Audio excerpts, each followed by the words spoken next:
ఇక మొదటి వచనానికి వెళదాం. తరువాత ఇశ్రాయేలీయుల సమాజం అంతా కూడా ఏలీము నుండి ప్రయాణమయ్యారు. ఏలీములో 12 నీటి బుగ్గలు 70 ఈత చెట్లు ఉన్న స్థలం వారి ముందస్తు మజిలీ అది. కనుక వారు ఏలీము నుండి బయలుదేరి ప్రయాణం కొనసాగిస్తున్నారు. వారు ప్రయాణాన్ని ప్రారంభించినటువంటి దినం ఐగుప్తు నుండి మొదటి మాసం 15వ తారీఖు. ఇక్కడికి వచ్చేటప్పటికి వాళ్ళు 2వ నెల 15వ తారీఖుకి ఏలీము నుండి బయలుదేరిన వీరు సీనాయికిని సీను అరణ్యమునకు మధ్యకు వచ్చారు. 1 మంత్ పట్టింది. సీను అరణ్యమునకు సీనాయికిని మధ్యకు వచ్చేసారు. ఇంకొక 15 డేస్ జర్నీ అవతలకు వెళితే వాళ్ళు సీనాయిని చేరతారు. కనుక సీనాయికి సీను అరణ్యమునకు మధ్యకు వచ్చారు వాళ్ళు. ఆ అరణ్యములో ఇశ్రాయేలీయుల సమాజం యెహోవా మీద అనగా ఆయన సేవకులైన మోషే అహరోనుల మీద సణిగారు. సణుగుట సేవకుని మీద సణుగుట దేవుని మీద సణుగుటయే. ఇశ్రాయేలీయులు మేము మాంసము వండుకొని కుండల యొద్ద కూర్చుండి తృప్తిగా ఆహారం తినున్నప్పుడు యెహోవా చేతి వలన ఏల చావకపోతిమి అనే ప్రశ్న వారు అడుగుతున్నారు. వారు మాంస అపేక్ష కలిగినటువంటి ప్రజలు. వారికి మన్నా దొరుకుతోంది తప్ప వారికి మాంసాహారం దొరకటం లేదు. మాంసాహారం లేకుండానే వారు 40 సంవత్సరాల ప్రయాణం చేయాల్సి వచ్చింది. సో మాంసాపేక్ష కలిగిన ఈ ప్రజలు ప్రారంభంలోనే వారు 1 నెల గడిచేటప్పటికే మాంసం కొరకు ఆశ కలిగిన వారుగా ఉండి సేవకులైన మోషే అహరోనుల మీద సణిగారు. ఈ సర్వ సమాజమును ఆకలి చేత చంపుటకు అరణ్యములోనికి మమ్మును అక్కడ నుండి తోడుకొని వచ్చి తిరి అని అంటున్నాడు. చూడండి, ఒక ప్రాక్టికల్ ప్రాబ్లం ఉంది ఇక్కడ. మోషే ఐగుప్తు నుండి ప్రజలను ప్రయాణం చేయిస్తున్నప్పుడు వారు సంతోషంగా వచ్చారు. వారు సంతోషంగా వెలుపటికి వచ్చినప్పుడు 3 దినాల ప్రయాణం అని ప్రారంభమయ్యారు. కానీ అది 3 దినాల ప్రయాణం వెళ్ళాను, అది కొనసాగిపోతోంది.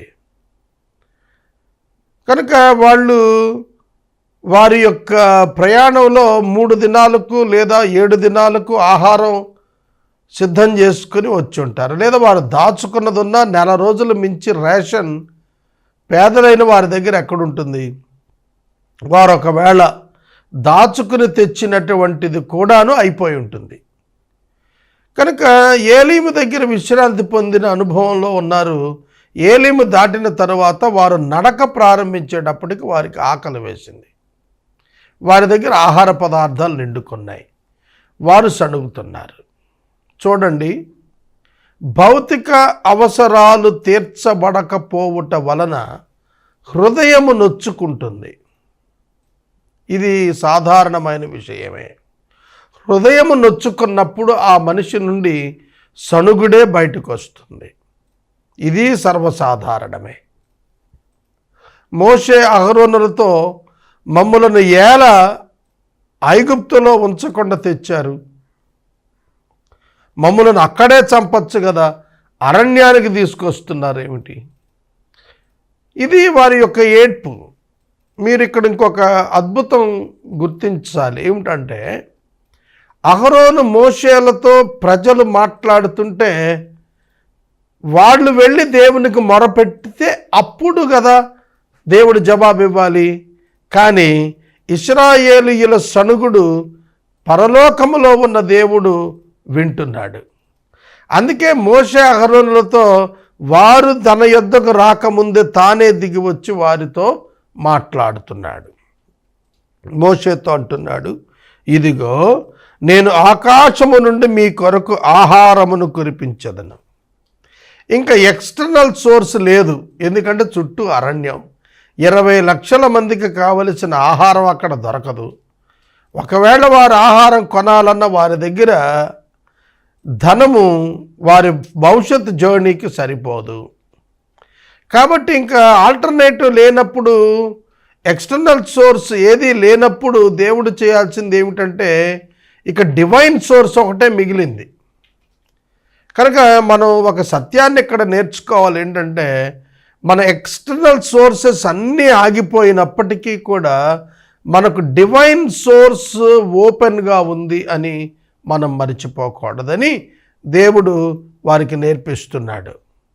కనుక మన పరిస్థితులన్నీ బ్లాక్ అయిపోయి ఉండవచ్చు, మన పరిస్థితులన్నీ కూడా వింతగా మూసుకుపోయి ఉండవచ్చు. అయినప్పటికీ కూడాను ఆకాశము దిక్కు మనకు, దేవుని దిక్కు మనకు ఎన్నడూ తెరవబడే ఉంటుంది. మన మాట, మన హృదయములో జరుగుతున్నటువంటి శబ్దాలు, మూల్గులు, కేకలు, ఆనందపు గీతాలు అన్నీ పరలోకానికి చేరుతున్నాయి.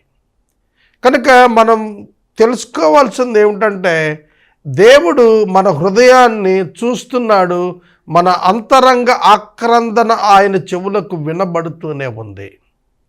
ఆయన అలక్ష్యం చేసే దేవుడు అనేటువంటి భావన మనం వెంటనే విడిచిపెట్టాలి. ఇది ఇక్కడ మనం నేర్చుకోవాల్సిన పాఠం. నేను మీ కొరకు ఆహారం కురిపిస్తా, వారు నా ధర్మశాస్త్రం అనుసరించి నడుతురో లేదో అని నేను వారిని పరీక్షించేటట్లు ఈ ప్రజలు వెళ్ళి ఏనాటి భత్యము ఆనాడే కూర్చుకోవాలి.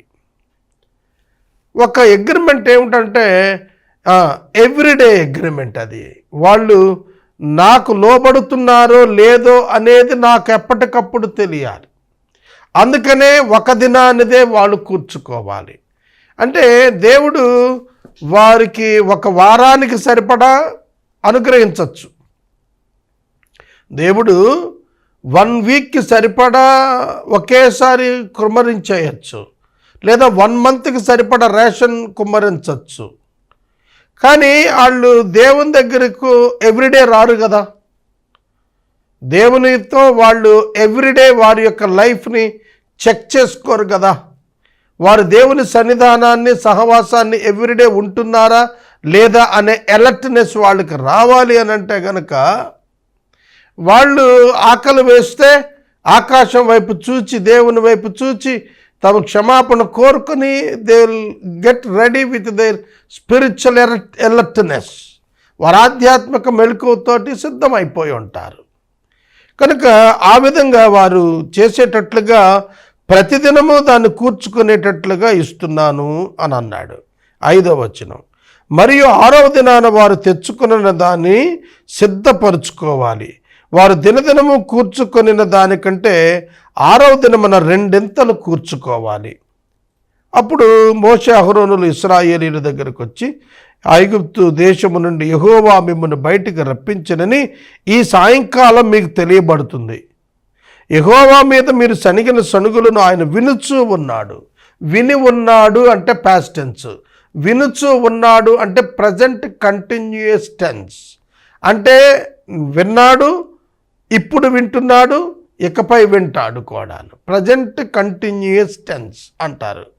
అంటే మనం సనుగుడు ప్రారంభించినప్పటి నుండి వింటున్నాడు, సనుగుతూ ఉండగా కూడా వింటున్నాడు, సనగబోతే కూడా వింటాడు. ఇది మనం తెలుసుకోవాలి. దేవుణ్ణి మీరు సనుగుతున్నారు, దేవుని మహిమను మీరు చూస్తారు. మేమే పాటివారం, ఉదయానికే మీరు యెహోవా మహిమను చూస్తారు. మేమే పాటివారము. నేను మరియు అహరోను కేవలం నిమిత్త మాత్రులం. మిమ్మలను నడిపిస్తున్నవారు మేము కాదు, దేవుడు. మిమ్మల్ని విడిపించినవాడు మేము కాదు, దేవుడు. మిమ్మల్ని కోరుకున్నవాడు మేము కాదు, దేవుడు. మిమ్మల్ని ఏర్పరచుకొని కనానుకు చేరుస్తానని వాగ్దానం చేసినవాడు మేము కాదు, దేవుడు. కాబట్టి మీరు మమ్మల్ని అంటే ఏం ప్రయోజనం లేదు. దేవునిపై సణుగుతున్నారు మీరు, మాపై కాదు. కనుక మీరు ఈ సాయంకాలం దేవుడు తన కార్యం చేయట ప్రారంభించగా ఉదయానికి మీరు దేవుని మహిమను చూస్తారు. ఉదయానికి దేవుని మహిమ చూస్తారు. అది తెల్లవారుజాము సమయమున అర్ధరాత్రి దాటిన తరువాత, వారు నిద్రించిన తరువాత వారి యొక్క గుమ్మముల యొద్ద ఆహారం కురిపించబడింది.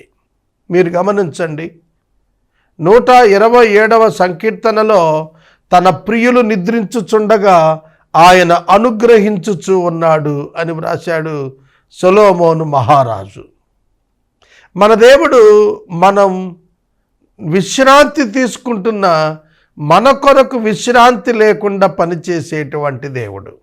దేవునికి విశ్రాంతి అక్కర్లేదు. దేవుడు విశ్రమించడు. ఇశ్రాయేలును కాపాడువాడు కునుకడు నిద్రపోడు అని వ్రాసింది. మనుషులం మనకు నిద్ర కావాలి, మనం కునుకుతాం.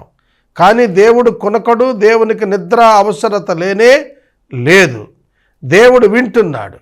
దేవుడు రౌండ్ ద క్లాక్ మెలకువగానే ఉండేవాడు. కనుక మనం దేవునిని గుర్చిన మాట తోలనాడుతున్నప్పుడు మన మనసును జాగ్రత్తగా సంభాళించుకొనటం నేర్చుకోవాలి. సేవకుల మీద తోలనాడుట నిషిద్ధం. 9వ వచనం. అంతట మోషే అహరోనుతో, యెహోవా సన్నిధికి సమీపించుడి, ఆయన మీ సనుగులను వినునని నీవు ఇశ్రాయేలీల సర్వ సమాజముతో చెప్పుము అనెను. మోషే అహరోనుకు చెబుతున్నాడు, నువ్వు ప్రజల దగ్గరికి వెళ్ళి మీ సనుగులు ఆయన విన్నాడు అని సమాజంతో చెప్పు. అట్లు అహరోను ఇశ్రాయేలీల సర్వ సమాజంతో మాట్లాడుతూ ఉండగా వారు అరణ్యం వైపు చూచారు. అప్పుడు యెహోవా మహిమ ఆ మేఘంలో వారికి కనబడింది. అప్పుడు యెహోవా మోషేతో ఇలా అన్నాడు, నేను ఇశ్రాయేలీల సనుగును విన్నాను. నీవు సాయంకాలమున మీరు మాంసము తిందురు, ఉదయమున ఆహారము చేత తృప్తి పొందుదురు.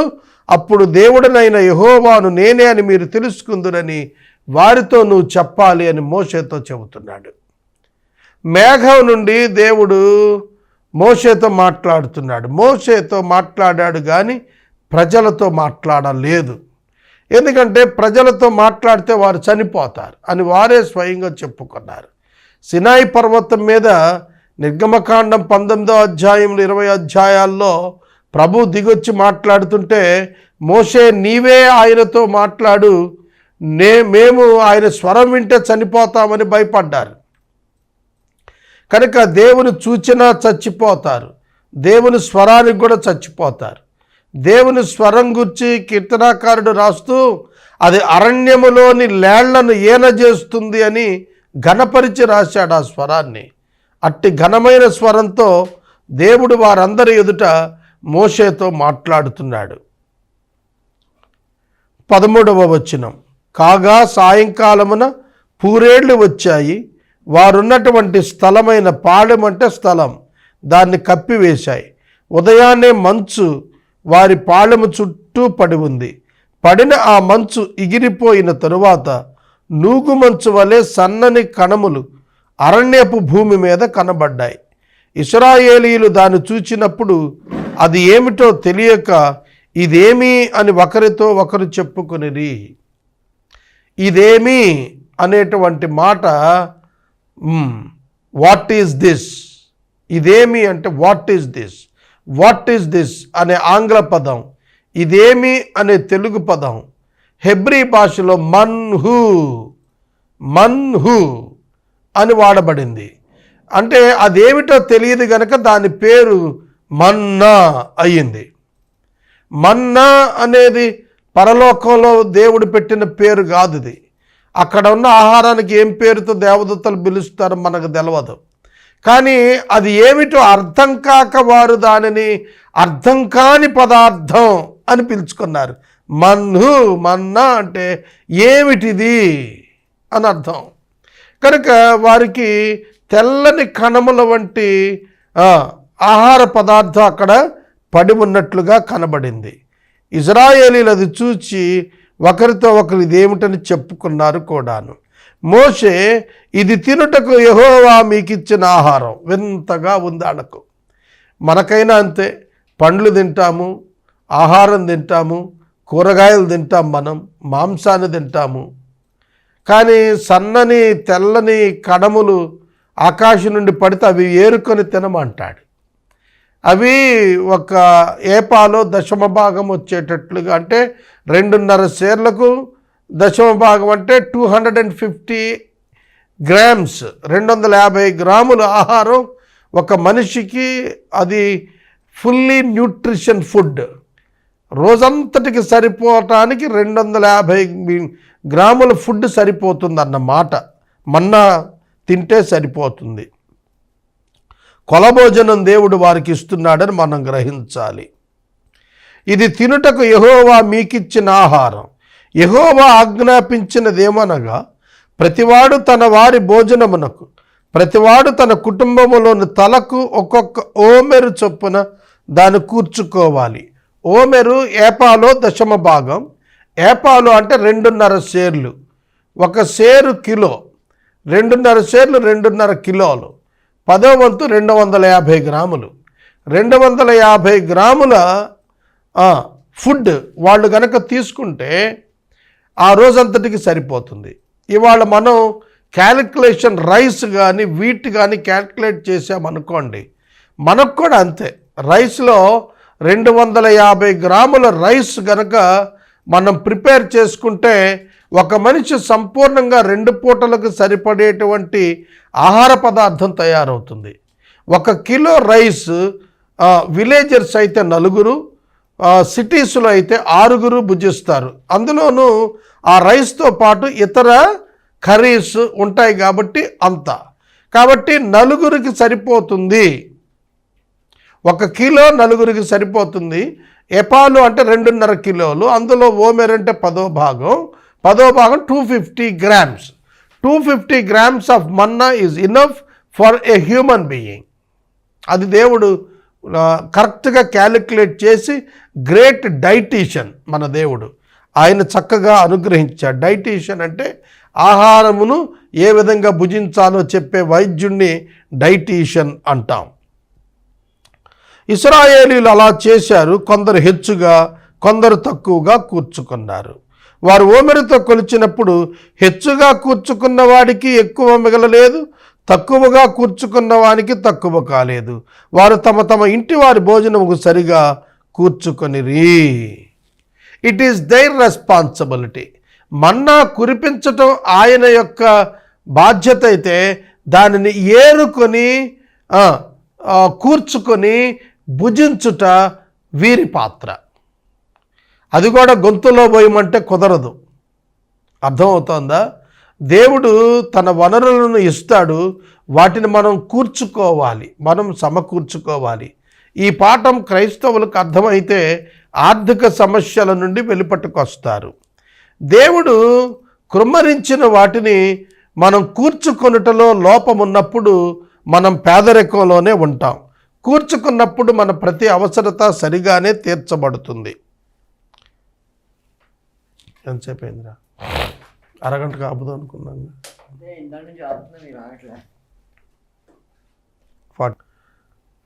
నిర్గమకాండము 16వ అధ్యాయము 19వ వచనం చదువుతున్నాను.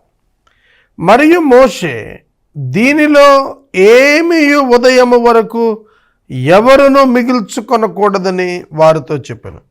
అయితే ప్రజలు మోషే మాట వినక ఉదయము వరకు వారిలో కొందరు దానిలో కొంచెము మిగిల్చుకొనగా అది పురుగు పట్టి కంపు కొట్టెను. మోషే వారి మీద కోపపడగా వారు అనుదినము ఉదయమున ఒక్కొక్కడు తన ఇంటి వారికి భోజనమునకు తగినట్టుగా కూర్చుకున్నది. ఎండవేడిమికి అది కరిగెను. ఇది మీరు చూడండి, దేవుడు అనుగ్రహించినటువంటి ఈ ఆహార వనరుల సమీకరణలో ఒక సిస్టమ్ దేవుడు ఏర్పాటు చేశాడు. ఈ సిస్టమ్ బ్రేక్ చేస్తే అది దుర్గంధపూరితం అయిపోతుంది. గమనించండి, మనకు వ్యవస్థ అనేది చాలా ప్రాముఖ్యం. వ్యవస్థీకరణ అంటాం. మన కాన్స్టిట్యూషన్లో కూడా ఒక వ్యవస్థీకరణ ఉన్నది. దాని ప్రకారం జీవించినప్పుడే దేశంలోని ప్రజలందరూ శాంతి భద్రతలతో సంతోషంతో ఉంటారు. ఎక్స్‌ప్లాయిటేషన్ కానీ, ఒకరిదొకరు లాక్కోవటం కానీ ఏమీ ఉండకుండా ఉంటుందన్నమాట. కనుక క్రమము, క్రమశిక్షణ, విధము, విధి విధానము అనేది జీవితానికి చాలా ప్రాముఖ్యమైనది, ముఖ్యమైనది. దేవుడు దాన్నే వాళ్ళకు నేర్పిస్తున్నాడు. అధికంగా ఏరుకోవద్దన్నాడు, ఎంత ఏరుకోవాలో కొలత ఇచ్చాడు, ఏరుకున్న దానిని ఎంతసేపటిలో కన్జ్యూమ్ చేయాలో కూడా వివరణ ఇచ్చాడు. సాధారణంగా ఒక ఆహారపు అలవాట్లను కనుక మనం చూస్తే కొన్ని వృత్తులలో ఉన్నవారు కొన్ని సమయాలను వారికి అనుకూలంగా ఆహారాన్ని మార్చుకుంటారు. నేను ఇలాంటివి కొన్ని అబ్జర్వ్ చేశాను.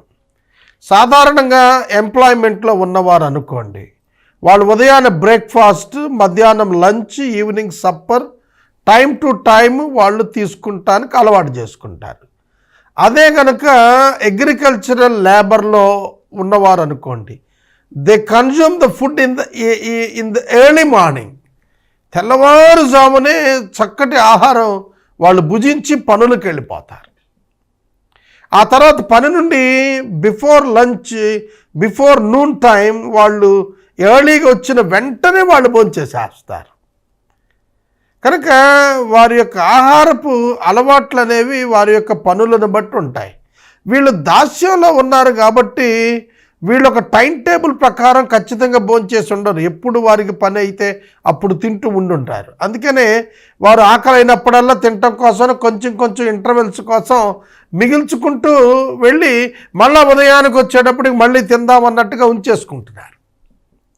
దేవుడు తర్వాత రోజున కుమ్మరించబోయేటువంటి మన్నా ఆ రోజుకు చెందింది, ఈరోజు కుమ్మరించిన మన్నా ఈ రోజుకు చెందింది.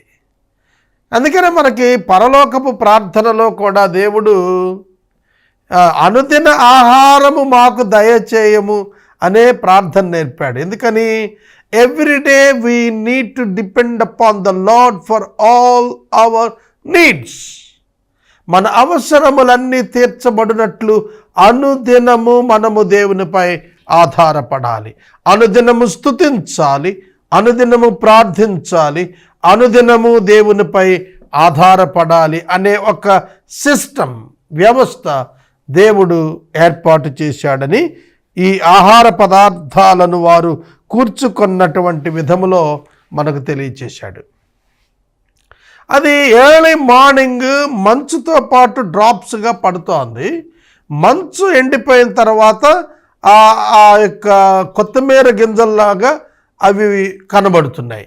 అవి మళ్ళా ఎండొస్తే అది కరిగిపోతుంది. కాబట్టి దాన్ని పర్టికులర్గా ఎర్లీ అవర్స్లోనే దాన్ని తీసుకొచ్చుకొని ప్రిజర్వ్ చేసుకోవాలి. అర్థమవుతుందా? కనుక ఎప్పుడు పడితే అప్పుడు వెళ్ళి ఏరుకుందాంలే, ఆ ఆకాశం నుండి పడిన గింజలు అక్కడే ఉంటాయి కదా అంటే ఎండ వచ్చినప్పుడు అది కరిగిపోతుంది, ఇక మళ్ళీ వాళ్ళకి కనపడదు అది. అందుకనే వారికి టైం కూడాను వారు ఆ ఆహారం కూర్చుకోవటానికి ఎర్లీ మార్నింగ్లో వారు లేచిన వెంటనే మొట్టమొదట వారు చేయాల్సిన పని అది. దాని కొరకు ఆ విధంగా ఏర్పాటు చేశాడన్నమాట. 22వ వచనం, 6వ దినమున వారు ఒక్కొక్కరికి 2 ఒమేరుల చొప్పున ఆహారము కూర్చుకొనినప్పుడు సమాజం యొక్క అధికారులందరూ వచ్చి అది మోషేకు తెలిపారు. అందుకు అతడు, యెహోవా చెప్పిన మాట ఇది, రేపు విశ్రాంతి దినం, అది యెహోవాకు పరిశుద్ధ విశ్రాంతి దినం. మీరు కాల్చుకొనవలసింది ముందు దినాన కాల్చుకోండి, మీరు వండుకోవలసింది ముందు దినానే వండుకోండి, ఉదయం వరకు మిగిలినంతయు మీ కొరకు ఉంచుకోండి. మోషే ఆజ్ఞాపించినట్లు వారు ఉదయం వరకు దాన్ని ఉంచుకుంటే అది కంపు కొట్టలేదు, పురుగు పట్టలేదు. ఎందుకంటే అది విశ్రాంతి దినం. విశ్రాంతి దినాన పని చేయకూడదు, అది ఆచారం, అది దేవుడు నియమించింది. ఎందుకంటే 6 దినాలు పని చేయాలి, 7వ దినం విశ్రమించాలి. ఇది గాడ్స్ సిస్టమ్ ఆఫ్ లైఫ్, ఇట్లా ఉండాలని ఏర్పాటు చేశాడన్నమాట. కాబట్టి 6వ దినాన వారు 2 ఓమెర్లు ఏర్పరచుకుంటే అది 7వ దినాన కంపు కొట్టకుండా పురుగు పట్టకుండా ఉంటుంది. మిగిలిన రోజుల్లో ఏరుకున్నటువంటి అదే పదార్థం తర్వాత రోజుకి కంపు కొడుతుంది, పురుగు పడుతుంది.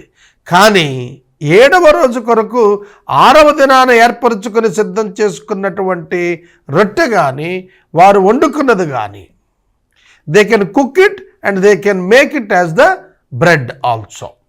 వారు అట్టుగా చేసుకున్న ఆహారంగా దాన్ని వండుకున్న, దానిని పిసికి ముద్దగా చేసి అట్టుగా చేసి కాల్చుకుని రొట్టెలుగా చేసుకున్నా కూడా, గోధుమ వలె రొట్టెలు చేసుకున్న, ఆహారం వలె ఉడకబెట్టి వండుకున్నా కూడాను అది వారికి చక్కటి ఆహారంగా ఉపయోగపడింది. Human tastes are entirely different. చూడండి, మనుషులు తమకిష్టం వచ్చినట్టు చేసుకుంటారు. కొందరు వండుకున్నారు, కొందరు అట్లుగా కాల్చుకున్నారు.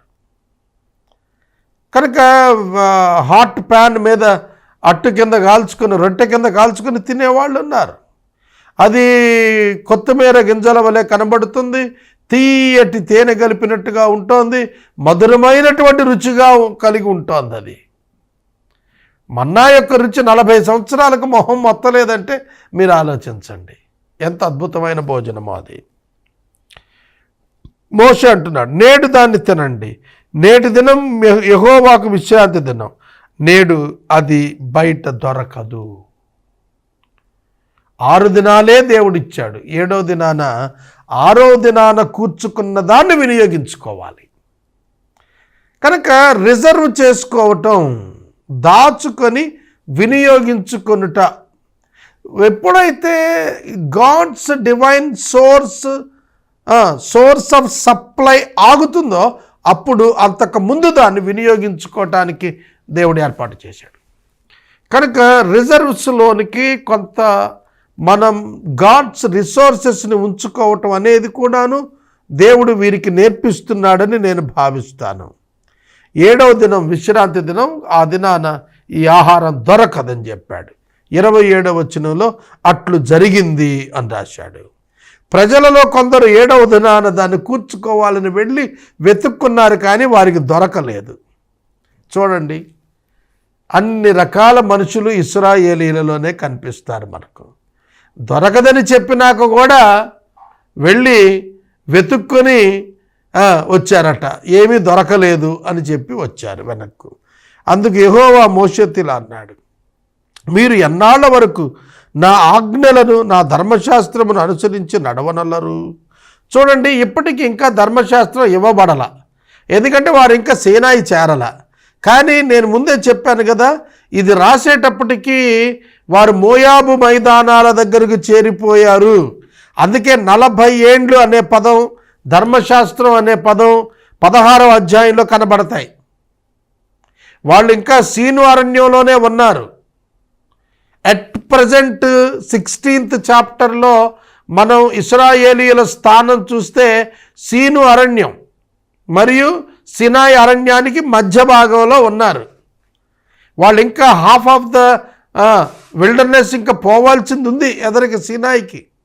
కానీ ఇక్కడ ధర్మశాస్త్రం ఎప్పటి వరకు మీరు వినరనేటువంటి పదం, 40 సంవత్సరాలు ఆహారం తినారనే పదం రాస్తున్నాడంటే ఈ బుక్ రాయబడింది, ఎక్సడస్ నిర్గమకాండం బుక్ రాయబడింది మోయాబు మైదానాల దగ్గర, యోర్దాను తూర్పు భాగాన ఉన్నటువంటి మోయాబు మైదానాల దగ్గర.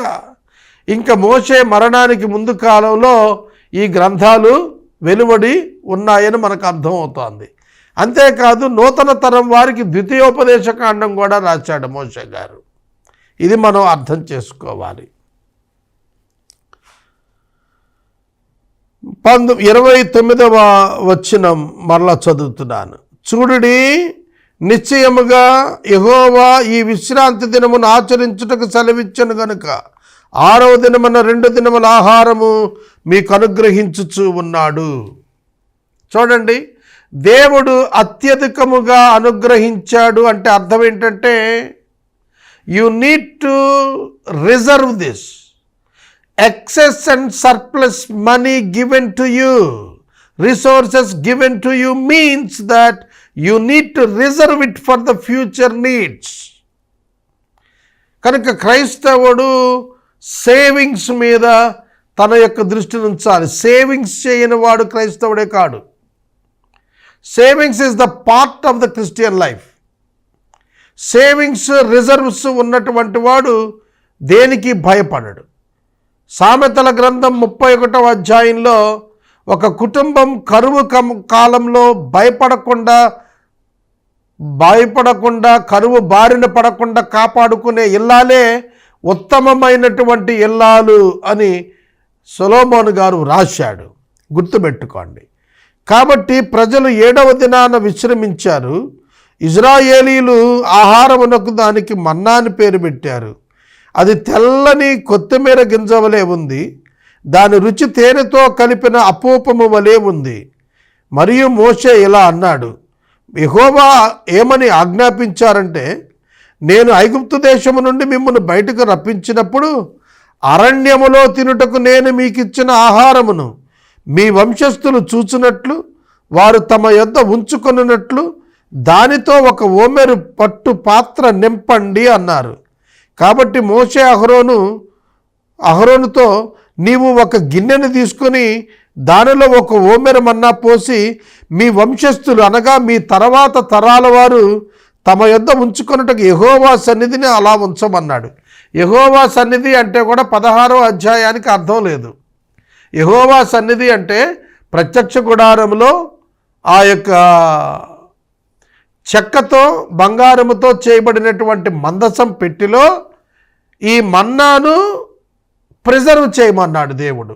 యెహోవా సన్నిధి అంటే ప్రత్యక్ష గుడారములోని అతి పరిశుద్ధ స్థలాన్ని యెహోవా సన్నిధిగా చెప్పారు. యెహోవా సన్నిధిలో ఈ మందసం పెట్టుంటుంది. కెరూబులు దానిపైన చెక్కబడి ఉంటాయి. అంటే పరలోకములో సింహాసనం మీద ఆసీనుడైన దేవుడు కెరూబుల మధ్య నుండి ఆయన మాట్లాడుతాడు.